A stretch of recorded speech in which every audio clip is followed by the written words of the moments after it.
అది 16వ శతాబ్దం విజయనగర రాజులు పాలించే సమయం.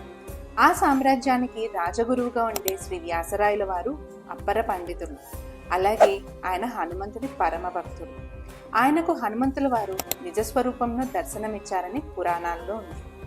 ఆయన ఒకరోజు నిద్రిస్తుండగా హనుమంతులు కలలో కనిపించి ఆయన ఉన్న ప్రదేశానికి అతి దగ్గరలో ఒక ఎండిపోయిన వేప చెట్టు ఉందని, ఆ చెట్టు కింద విగ్రహ రూపంలో దర్శనమిస్తానని చెప్పారు.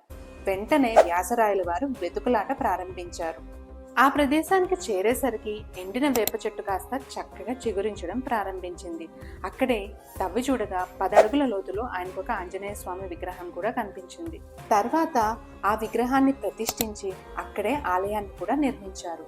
ఈ ఆలయం నెట్టికంటి అనే గ్రామంలో ఉంది. ఆ విగ్రహాన్ని మనం ఈ రోజుల్లో నెట్టికంటి ఆంజనేయ స్వామి రూపంలో దర్శించుకుంటాము. ఇక్కడ స్వామివారు తమ కుడి కన్నుతో భక్తులకేసి చూస్తున్నట్లు కనిపిస్తారు.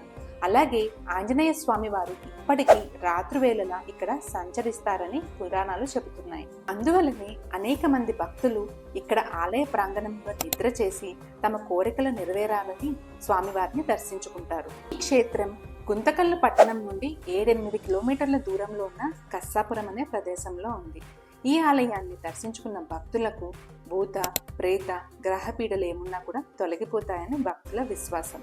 ఇలా ఎన్నో విశిష్టతలకు, మహిమలకు నెలవైన ఈ క్షేత్రాన్ని దర్శించి స్వామివారి అనుగ్రహాన్ని పొందండి. ఈ వీడియో కనుక మీకు నచ్చినట్లయితే లైక్ చేయండి, మీ ఫ్రెండ్స్ అండ్ ఫ్యామిలీతో షేర్ చేయండి. ఇంకా మరిన్ని అద్భుతమైన వీడియోల కోసం మా ఛానల్ని సబ్స్క్రైబ్ చేసుకోవడం మాత్రం మర్చిపోకండి. Bye bye.